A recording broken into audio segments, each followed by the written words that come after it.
欢迎来到频道 Daily Star News， 订阅频道，不要错过当天最热门的新闻。我们今天的时事通讯涵盖以下内容：资本公主甩锅公司，插刀赵丽颖诚意，袁冰妍为何能全身而退？7月4日，袁冰妍公司逃税被罚97万元。有趣的事情发生了，她在前一天宣布退出公司，大股东也由袁冰妍变更为顾委。逃税被查发生在6月13日，直到7月这件事才曝光。微博热搜全是袁冰妍公司逃税相关内容，该事件也被官媒明确定义为逃税。袁冰妍这边选择冷处理，只是发布了一则甩锅声明，本人至今没有道歉。此前不少偷逃税款的艺人都遭到了封杀的处理，可袁冰妍却只是在他名字后面加上了公司2字，这种把自己撇干净的做法简直不要太明显。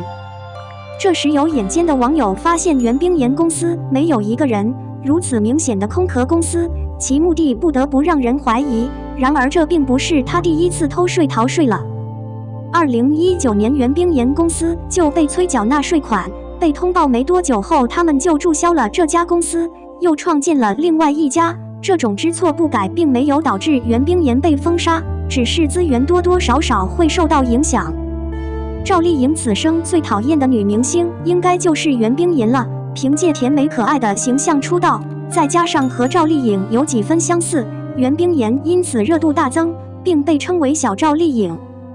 不知道是不是模仿上瘾，前段时间袁冰妍工作室放出写真图，不少网友表示这是按照赵丽颖的样子 P 的图吧，尤其是第一眼看上去，从发型到妆容直接就是复制粘贴赵丽颖。随着不少网友热议，他们都认为袁冰妍就是想靠着赵丽颖的热度来增加自己的曝光度。仔细看袁冰妍的写真，确实有几分类似赵丽颖。更离谱的是，他们拍照的姿势也十分相似。事实上，这种行为并不是袁冰妍第一次这么操作了。和赵丽颖穿着一样的深黑色连衣裙，赵丽颖前脚穿过这件礼服，袁冰妍后脚就找出这件衣服拍了广告。赵丽颖穿着条纹裙拍杂志，袁冰妍也不敢落入下风，也穿着同款衣服拍了写真。撞裙子就算了，袁冰妍出席活动身上的披肩都要穿赵丽颖同款，不仔细看简直就是赵丽颖本人。只可惜袁冰妍虽然长着和赵丽颖相似的脸，却没有赵丽颖的实力。如果程毅不是顾着明星的身份，那么他一定想对袁冰妍的粉丝说一句：你没事吧？2022年7月4日，袁冰妍公司被罚偷税漏税97万元。在路人讨伐袁冰妍的时候，女方粉丝竟然跑到程毅5月份拍的写真下面指责质疑他为什么那么冷血。袁冰妍出事了，你还有心情自拍？这句话简直路人看了都会沉默。袁冰妍为了红也是拼了老命，曾经拉着程毅硬组 CP。2020年8月，电视剧《琉璃》播出，让不少人拜倒在出狱夫妇膝下，成了他俩的 CP 粉。更是在线下的粉丝见面会上，导演还让两人还原接吻的名场面，程毅还在犹豫着，袁冰妍就吧唧一下亲到他的脸上，程毅被吓得后退了好几步。就在直播亲吻后，袁冰妍的经纪人还亲自下场点赞了 CP 粉的动态，这一举动导致的后果就是粉丝更欢了。但这个温馨的画面并没有持续多久，1个月后的云歌会上，程毅直接上演了大型虐粉现场。他拆 CP 的方式比较粗暴，属于想要一刀两断的那种，从眼神到行动都写满了拒绝。明明站在袁冰妍身边，全程与她零互动。在唱歌环节，其他 CP 都深情互动，唯独程毅一脸正气，目视前方。用这种方式来对待 CP 粉，无疑是自寻死路。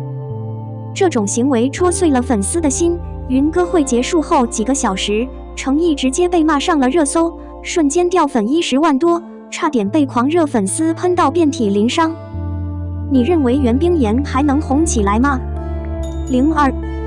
程毅，一个可以完美演绎受伤状态、温柔佛系的古装美男子。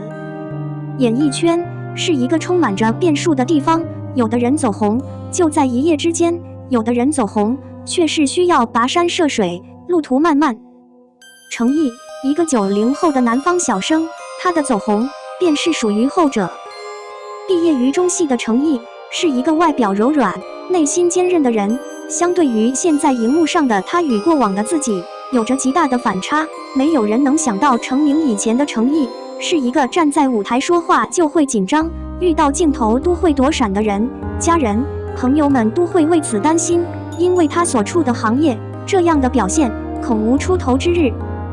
年轻时的他也是一个不爱打扮的人，生活中随性而为，从来没有将自己按照明星的要求去管理，总是保持着一副憨态可掬的样子。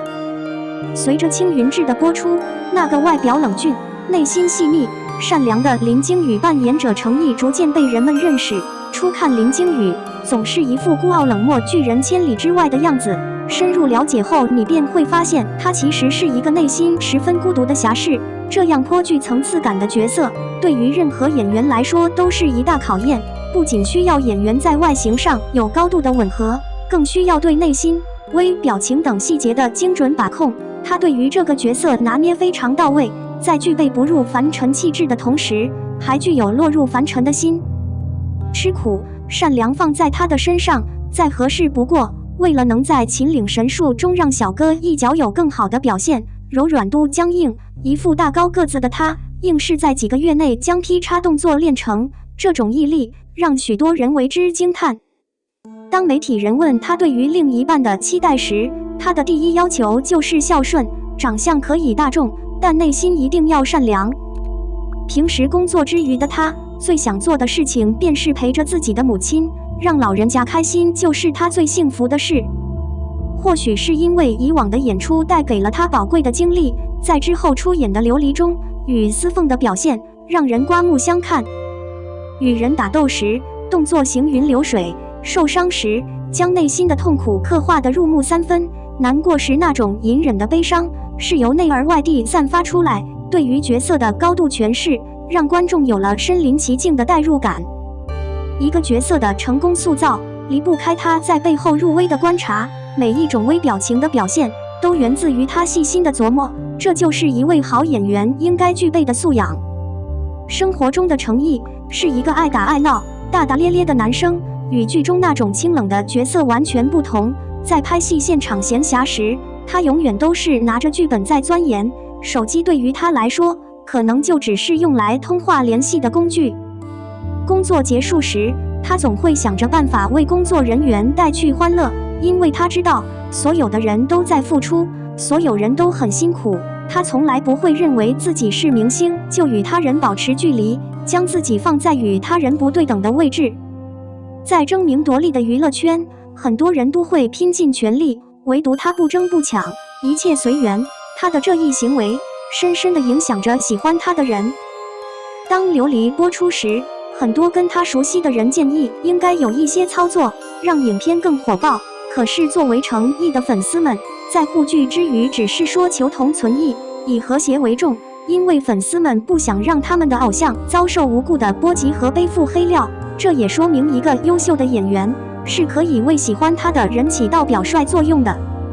拼搏至今的程毅虽说没有获得重大的奖项成就，但这不代表他不够出色。身为演员，能得奖是一种意外，不拿也能够坦然面对，默默在本职工作的道路上砥砺前行，这难道不是另一种优秀吗？